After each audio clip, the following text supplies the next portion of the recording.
नमस्कार बंधुरा मिनिस किचेनेर नतून आरेकटी पर्वे आपनादेर सबाइके स्वागत जानाई। एखन चलছে रमजान मास और এই रमजान मासेर उपलक्षे एकटू काबाबेर रेसिपि ना बानाले चले बोलुन तो। ताई आजके आपनादेरके बानिये देखाबो एकदम कम तेले तैरी एकटी हेल्दी चिकेन काबाबेर रेसिपि, जेटा बानाते लागे खूबी कम समय और जस्ट घरे थाका कयेकटा उपकरण दिए झटपट तैरी हये जाय। আর বাচ্চা থেকে বড় সবারই কিন্তু এই কাবাবটা খুবই পছন্দের। তাহলে চলুন আর বেশি কথা না বাড়িয়ে আজকে রেসিপিটা দেখে নেওয়া যাক। চিকেন কাবাব বানানোর জন্য এখানে আমি নিয়ে নিয়েছি 200 গ্রাম বোনলেস চিকেন। চিকেনটাকে কিন্তু আগে থেকেই ধুয়ে পরিষ্কার করে রাখা আছে।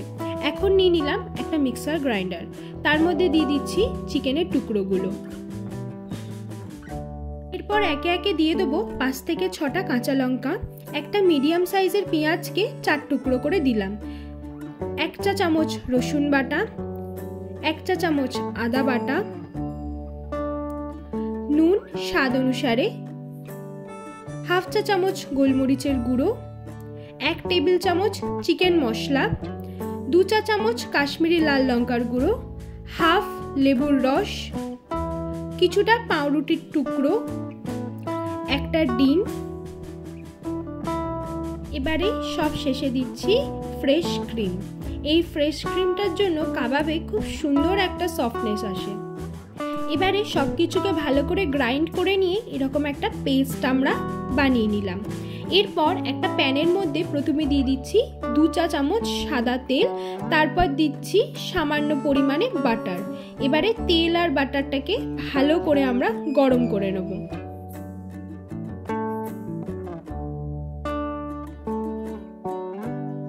এখন কাবাবগুলোকে গড়ে নেব। তার জন্য প্রথমে হাতেই একটু সামান্য তেল মাখিয়ে নিলাম। তারপর যে পেস্টটা রেডি করেছিলাম সেখান থেকে কিছুটা পোরশন নিয়ে হাতের মধ্যে এরকম চ্যাপটা করে একটা শেপ দিয়ে নিচ্ছি। আশা করি বন্ধুরা আপনারা বুঝতে পারছেন। যদি অসুবিধা হয় আমাকে আপনারা কমেন্ট করে জানাতে পারেন। এখানে ভালো করে চ্যাপটা করে একটা শেপ দিয়ে নিয়ে আমি গরম তেলে এটাকে আস্তে করে দিয়ে দিচ্ছি।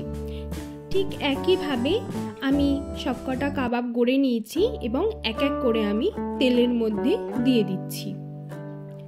বন্ধুরা এই সময় কিন্তু গ্যাসটাকে একদম লো টু মিডিয়াম ফ্লেমে রাখতে হবে, কারণ হাইতে দিলে কাবাবের উপরের অংশটা পুড়ে গিয়ে ভিতরটা কাঁচা থেকে যাবে। প্রায় 5 থেকে 6 মিনিট পর আমি এখন কাবাবগুলোকে উল্টাবো। দেখুন একটা সাইড কিন্তু খুব ভালোভাবে ব্রাউন হয়ে গেছে। ঠিক এইভাবেই কিন্তু কাবাবের দুটো সাইডই আমাদের এরকম 5 থেকে 6 মিনিট সময় নিয়ে ভেজে নিতে হবে। কাবাবগুলো আমি সবকটা এখানে উল্টে দিয়েছি, আবারও 5 থেকে 6 মিনিট আমাদের অপেক্ষা করতে হবে। প্রায় 5 মিনিট হয়ে গেছে। এবার আমি কাবাবগুলোকে উল্টে দেখে নেব ঠিকঠাক হয়েছে কিনা। দেখুন বন্ধুরা কাবাবগুলো দুটো সাইড থেকেই খুব ভালোভাবে ব্রাউন হয়ে গেছে এবং ভিতরটাও খুব ভালোভাবে সিদ্ধ হয়ে গেছে। তো আমাদের কাবাব এখন রেডি। এবার শুধু পালা গরম গরম সার্ভ করা। বাড়িতে তৈরি এই হেলদি কাবাবগুলো খেতে কিন্তু দারুণ টেস্টি হয় আর ভীষণ ফ্লেভারফুল। বন্ধুরা আপনারা এই রেসিপিটা বাড়িতে একবার বানান, আপনাকে গ্যারেন্টি দিয়ে বলতে পারি বাচ্চা থেকে বড় সবারই কিন্তু খুব পছন্দ হবে। আর দেখুন কাবাবটা কি ভীষণ পরিমাণে সফট হয়েছে, যেন মুখে দিলেই এক্ষুনি মেল্ট হয়ে যাবে। তো বন্ধুরা আজকের আমার এই কাবাবের রেসিপিটা আপনাদের কেমন লাগলো অবশ্যই কিন্তু একটা কমেন্ট করে জানাবেন।